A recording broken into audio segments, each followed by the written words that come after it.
અમરેલી નગરપાલિકામાં સફાઈ કર્મચારીઓએ ધરણા હજુ પણ યથાવત રાખ્યા છે। છેલ્લા 12 દિવસોથી કર્મચારીઓ ધરણા પર બેઠા છે। પાલિકાને કોન્ટ્રાક્ટ પ્રથા રદ કરવા અને લઘુત્તમ વેતન આપવા સહિતની અનેક માંગ સાથે કર્મચારીઓએ આ ધરણાની શરૂઆત કરી છે।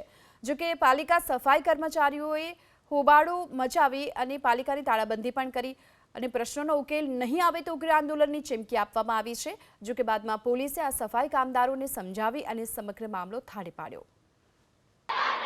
પાલિકાના સફાઈ કામદારો તેમની વિવિધ માંગ સાથે ધરણા પર છેલ્લા 12 દિવસથી બેઠા છે, ત્યારે તેમના જે માંગ પૂર્ણ ન થતા પાલિકાના સફાઈ કામદારોએ ઉગ્ર આંદોલન કર્યું છે અને ત્યારે પાલિકા દ્વારા હાલ અત્યારે તાળાબંધી મારી દેવામાં આવી છે। મહિલાઓમાં રોષ ફેલાયો છે, મહિલાઓ નારા લગાવી રહ્યા છે। ત્યારે ગુજરાત પ્રદેશના પ્રમુખ પણ હાલ અત્યારે આંદોલનમાં પહોંચ્યા છે। ત્યારે હાલ અત્યારે પાલિકાના દ્રશ્યો હું બતાવીશ કે પાલિકાની જે તાળાબંધી કરવામાં આવી છે, ત્યારે પાલિકાના ગુજરાતના વાલ્મીકી સમાજના પ્રદેશ પ્રમુખ જીતુ બારિયા આપણી સાથે છે। જીતુભાઈ, પાલિકાને આ તાળાબંધી મારવાની ફરજ પડી છે।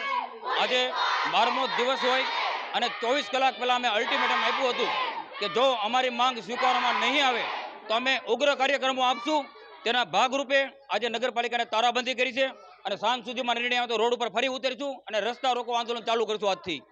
ત્યારે મહિલા પ્રમુખ પણ આપણી સાથે છે। બેન, હાલ અત્યારે તાળાબંધી મારવામાં આવી છે, કેટલા દિવસથી આંદોલન ચાલી રહ્યું છે? આજે 12 દિવસથી આંદોલન ચાલી રહ્યું હોય ત્યારે આજે અંતે અમારે તાળાબંધીનો પ્રયોગ કરવામાં આવ્યો છે અને આજ સુધી સાંજ સુધી પણ જો નિર્ણય નહીં આવે તો આજે પાછા રોડ રસ્તા બ્લોક કરવામાં આવશે।